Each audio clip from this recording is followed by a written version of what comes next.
Bonjour, aujourd'hui on va apprendre à utiliser un multimètre en mode voltmètre, c'est-à-dire pour mesurer une tension électrique. Alors, pour mesurer une tension, on a besoin de deux fils. Alors, deux fils qu'on va brancher sur notre appareil. On a besoin des deux bornes qui sont ici, la borne COM qui est noire et la borne qui est juste au-dessus, qui est indiquée avec un V d'ailleurs, qui nous indique qu'on va mesurer une tension avec ça. On branche nos deux fils sur ces deux bornes-là. Maintenant, on doit dire à l'appareil qu'on veut mesurer une tension. Alors, le sélecteur qui est ici, ce sont les deux premières bornes qu'on va utiliser.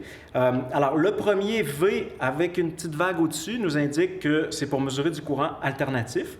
Et l'autre que j'ai sélectionné ici, le V avec une barre droite et des pointillés, c'est pour du courant continu. D'ailleurs, c'est confirmé sur l'appareil, c'est écrit DC ici pour Direct Current, donc on va avoir du courant continu. Alors, c'est la source qu'on a aujourd'hui qui fournit du courant continu. On va utiliser cette source-là. Maintenant, si on veut mesurer la tension qu'il y a présentement sur cette résistance-ci, il s'agit tout simplement d'aller se brancher aux deux bornes de la résistance. Alors ici, on a 11,11 volts sur cette résistance-là. Si je veux ensuite aller mesurer la tension sur cette résistance-là, alors je déplace mes fils comme ceci, 3,590 volts sur cette résistance-là.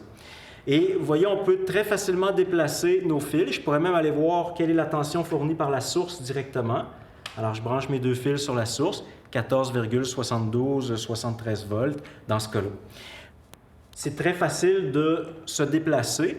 D'ailleurs, souvent, un appareil comme celui-là, pour mesurer une tension, on va l'utiliser non pas avec des fils comme ceux-là, mais avec des sondes, c'est-à-dire des fils qui sont dénudés aux deux extrémités, comme ceux-ci, mais qui sont plus petits. Et donc, à ce moment-là, nos deux fils, nos deux sondes, on va pouvoir aller toucher au contact et on va le faire comme ça très facilement. Donc, souvent, on va l'utiliser, le voltmètre, donc avec des sondes comme celle-là. Alors, voilà comment on utilise un voltmètre en se branchant toujours en parallèle avec l'élément dont on veut mesurer la tension.